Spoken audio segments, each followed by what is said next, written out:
(1월 30일) 월요일. 오늘 나에게 주시는 하나님의 말씀은 마태복음 12장 1절부터 13절입니다. 오늘 말씀을 묵상하고 적용한 성도님의 묵상 간증입니다.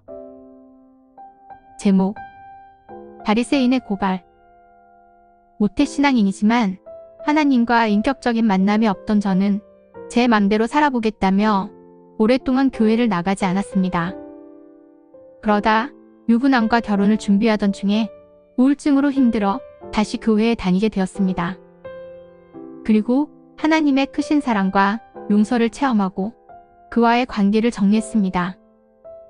그 후 저는 신학대학교에 들어가 거기서 만난 신학생과 결혼을 약속했습니다. 그런데 결혼식을 앞두고 남자친구가 여러 여자와 교제하고 있음을 알게 되었습니다. 분노와 배신감에 휩싸인 저는 남자친구와 진흙탕 같은 싸움을 반복했습니다. 그러면서 그동안 내가 얼마나 말씀을 잘 따르며 하나님을 섬겼는데 하는 생색이 올라왔습니다. 그래서 바리새인들이 예수님의 제자들을 고발한 것처럼 제게 어떻게 이런 일이 있을 수 있냐며 죽게 따져 물었습니다. 예수님을 문자적으로만 알았기에 악한 말로 남자친구를 비난했고 그가 용서를 빌자 하나님께 대한 불신앙을 감춘 채 행복을 쫓아 그와 결혼을 했습니다. 그러나 그 일이 여전히 해석되지 않는 고통 가운데 저는 큐티하는 공동체에 속해 하나님의 말씀을 듣게 되었습니다. 그러자 저에게 율법에서 읽지 못하였느냐라고 책망하시며 가르쳐 주시는 주님의 음성이 들리기 시작했습니다. 저도 남편과 같이 음란한 죄를 지은 자인데 외적인 경건만 신경 쓰며 남을 판단하고 정죄했음을 깨달아졌습니다.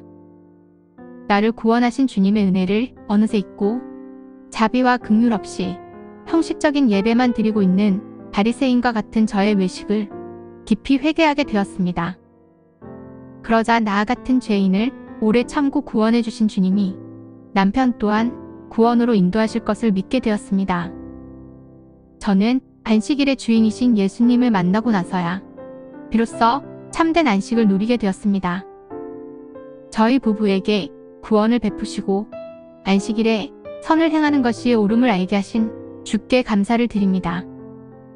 제게 주신 하나님의 자비와 긍휼을 늘 기억하고 받은 은혜를 전하며 살겠습니다.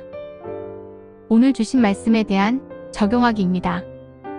첫 번째, 미디어의 시간을 빼앗기지 않고 기도 시간을 10분 이상 늘리겠습니다. 두 번째, 교회의 소그룹 지체들을 위해 매일 잠들기 전에 기도하겠습니다.